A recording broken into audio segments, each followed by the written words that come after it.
Hello everyone, welcome to our channel Needs Tricks. So let's get started with the chapter Living World, lecture number 1. जो Ernest mayor हैं उनको Darwin कहा जाता था 20th century का. उन्होंने ट्रिपल क्राउन जो है बायोलॉजी का विन करा है. उनकी दी गई डेफिनेशन बायोलॉजिकल स्पीशीज़ पे उसको एक्सेप्ट करा गया है. डार्विन ऑफ 20th सेंचुरी वाला क्वेश्चन जो है वो PYQ में आ चुका है.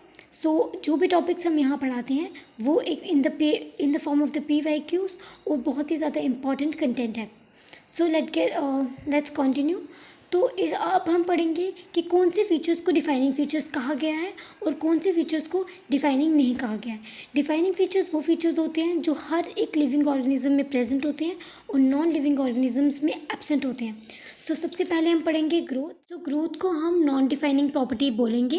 प्लांट्स में जो है वो कॉन्टिन्यूस ग्रोथ होती है. एनिमल्स में इन डिसकॉन्टिन्यूस ग्रोथ होती है. प्लांट्स में डेफिनेट होती है. एनिमल्स में जो है वो सिर्फ और सिर्फ सर्टन एज तक ही ग्रोथ होती है. प्लांट्स में जो है वो लोकलाइज्ड ग्रोथ होती है. लोकलाइज्ड मतलब कुछ पार्ट्स में ग्रोथ होती है. Mathematic at the some locations.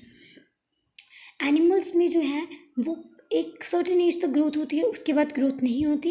But cell जो है डिवाइड करते हैं और लॉस्ट सेल को फिर से रिप्लेस करते हैं.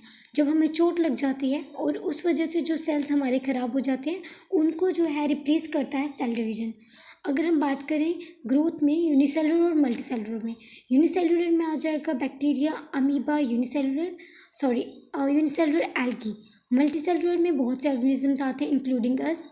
यूनिसेलुलर जो है वो म्यूचुअली इंक्लूसिव है और जो मल्टीसेलुलर है वो है म्यूचुअली एक्सक्लूसिवली इवेंट्स. ग्रोथ और रिप्रोडक्शन को सिनोनिम्स कहा जाता है इन द यूनिसेलुलर ऑर्गेनिजम्स में. ग्रोथ और रिप्रोडक्शन जो है वो सिनोनिम वर्ड है, वो दोनों यूज़ कर सकते हैं. अगर आप ग्रोथ बोलोगे, रिप्रोडक्शन बोलोगे, यूनिसेलुलर में एक ही चीज़ है. अब सेकेंड पॉइंट आता है हमारा रिप्रोडक्शन. रिप्रोडक्शन होता है production of the progeny, sexual या फिर एसेक्शुअल वे से. सेक्शुअल वे होता है by the fusion of the gametes. Asexual होता है by the fragmentation, binary fusion, anything else. Asexual के एग्जाम्पल आ जाएंगे हमारे पास yeast, hydra. Bacteria, amoeba, paramecium की आ जाएगी बाइनरी फ्यूजन. प्लेनेरिया की आ जाएगी ट्रू रीजनरेशन. फंजाई की आ जाएगी फिलामेंटस एल्गी और प्रोटोनिमा की आ जाएगी फ्रेगमेंटेशन. फंजाई की आ जाएगी स्पोर्स.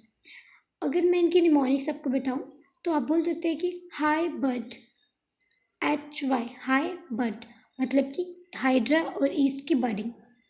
पैरामीशियम और बैक्टीरिया, इसको आप एज इट इज़ याद कर सकते हैं. प्लेनेरिया की ट्रू रीजनरेशन होती है, ये हम कॉमनली सुनते आ रहे हैं. इसके लिए निमोनिक्स है फ मतलब देखो ये मैच करते हैं प फ ब व. तो देखो fungi, filamentous algae, protonema, osmosis और फ्रेगमेंटेशन. फंजाई में क्या होता है, हमारे पास स्पोर्स बनते हैं. ये दोनों ही प्रॉपर्टीज़ जो हैं, दोनों ही हमारे पास फैक्टर जो हैं वो एक डिफाइनिंग प्रॉपर्टी नहीं है. That's all for today. If you like the content, please hit the like button and subscribe to our channel. If you found any lackness of the content, you can comment us down. Okay, thank you.